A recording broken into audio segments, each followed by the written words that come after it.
हिमाचल प्रदेश के नेता प्रतिपक्ष जयराम ठाकुर ने कहा है कि ये सरकार सत्ता में रहने का नैतिक अधिकार खो चुकी है। जयराम ठाकुर ने कहा कि आज वही हुआ जिसका हमें डर था। हमने सुबह राज्यपाल से मुलाकात की थी और हमने कहा था कि बजट पास कराने के लिए कांग्रेस के पास बहुमत नहीं है। ऐसे में वे भाजपा के विधायकों को निलंबित कर सकते हैं। आज सदन में आते ही संसदीय कार्य मंत्री की ओर से प्रस्ताव लाया गया और 15 विधानसभा सदस्यों को निलंबित कर दिया गया। हमें मार्शल के माध्यम से बाहर जाने के लिए विवश किया गया। ये बहुत ही दुर्भाग्यपूर्ण है। उन्होंने कहा कि सदन में निलंबन का प्रावधान तब होता है जब हम सदन की कार्यवाही में बाधा डालते हैं। हम चर्चा के लिए तैयार थे। नेता प्रतिपक्ष जयराम ठाकुर ने कहा कि सरकार गिर चुकी है। आज वही हुआ जिसकी हमको आशंका थी। हम आज सुबह महामहिम राज्यपाल महोदय जी को भी मिलकर के आए थे और वहां पर भी उस वक्त हमने यही आशंका व्यक्त की थी कि बजट पारित करने के लिए कांग्रेस के पास बहुमत नहीं है और वो बहुमत साबित करने के लिए सिर्फ एक ही हथकंडा करेगी, वो भारतीय जनता पार्टी के विधायकों को सदन से सस्पेंड करेगी। और आज सदन में आते ही पार्लियामेंट्री अफेयर मिनिस्टर द्वारा प्रस्ताव मूव किया गया कि 15 विधानसभा के सदस्य जिसमें जिनके नाम पढ़े गए उनको सस्पेंड करने के लिए प्रस्ताव पारित करने के लिए वहां पर कहा गया। और ऐसी सूरत में उन्होंने वॉइस वोट के साथ उस प्रस्ताव को पारित किया और हमें मार्शल के माध्यम से बाहर जाने के लिए विवश किया। ये बहुत ही दुर्भाग्यपूर्ण है। और मैं ये कहना चाहता हूं, सदन के अंदर सस्पेंशन का प्रोविजन उस सूरत में होता है जब हम किसी काम में बाधा डालें, सदन के संचालन में सहयोग ना करें, उस सूरत में होता है। सदन में हम सुचारू रूप से कार्यवाही का संचालन करने के लिए तैयार थे और आज कट मोशन पर बहुत महत्वपूर्ण चर्चा होनी थी। उन सारे विषयों को लेकर के हम हाउस के अंदर आए, लेकिन हमारा सस्पेंशन अनाउंस किया गया और उस सस्पेंशन के मुताबिक हमको मार्शल के द्वारा सदन से बाहर निकाला गया है। यह दुर्भाग्यपूर्ण है। ये हिमाचल के इतिहास में नहीं, पूरे देश के इतिहास में शायद पहली बार हो रहा होगा किसी विधानसभा के अंदर, जब बजट को पारित करने के लिए विपक्ष के सदस्यों को बिना किसी कारण के, बिना किसी वजह के सस्पेंड किया जा रहा है।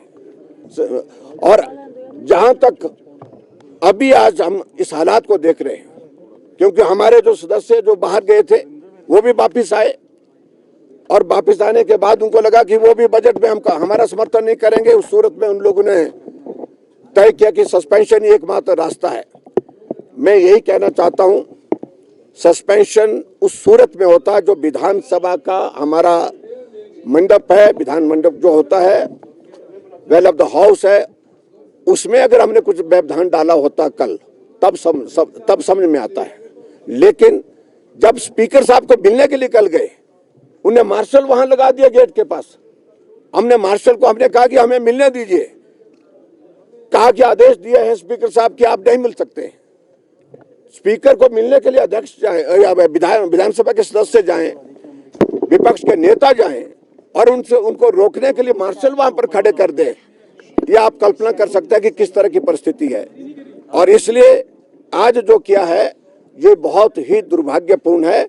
हम इसकी निंदा करते हैं और ये सरकार सही मायने में सत्ता में रहने का अधिकार, नैतिक अधिकार ही खो चुकी है और इस सरकार को सत्ता छोड़ देनी चाहिए, यही मैं कहना चाहता हूं। और मुझे जानकारी मिली है, मुझे मालूम नहीं कितना सत्य है, हाउस के अंदर बता रहे हैं कि मुख्यमंत्री महोदय जी ने अपने त्याग पत्र की पेशकश कर दी है या हाईकमान ने मांगा, मुझे मालूम नहीं।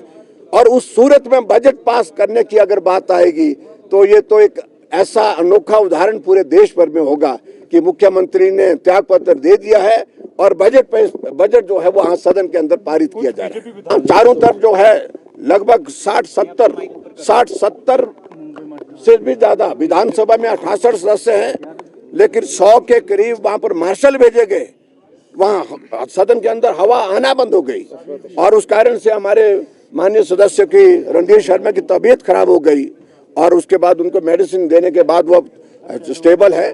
लेकिन मेरा कहने का अभिप्राय है कि ऐसी दादागिरी, इस प्रकार से लोकतंत्र की हत्या करने का किसी ने आज से पहले प्रयास नहीं किया जो वर्तमान सरकार ने किया। जयराम साहब, जो 9 विधायक हैं, जो 6 और 3 निर्दलीय, क्या वो आपके साथ हैं, बीजेपी के साथ हैं या अभी भी वो कांग्रेस के साथ ही हैं? देखिए, आप इस बात को लेकर के मैं वो भी यही कहूंगा कि उन्होंने राज्यसभा में भारतीय जनता पार्टी के कैंडिडेट को समर्थन दिया है, वो हमारे साथ है और भी बहुत सारे लोग हो सकते हैं। और आज पीडब्ल्यू मंत्री ने, आज कटमोशन लगे थे पीडब्ल्यू पर और पीडब्ल्यू मंत्री ने त्याग पत्र दिया कि इस सरकार में रहने का कोई अभिप्राय नहीं है। मेरे पिता को जलील किया, मेरे पिता की भावनाओं को जलील किया और उसके बाद मुझे बार बार जलील किया।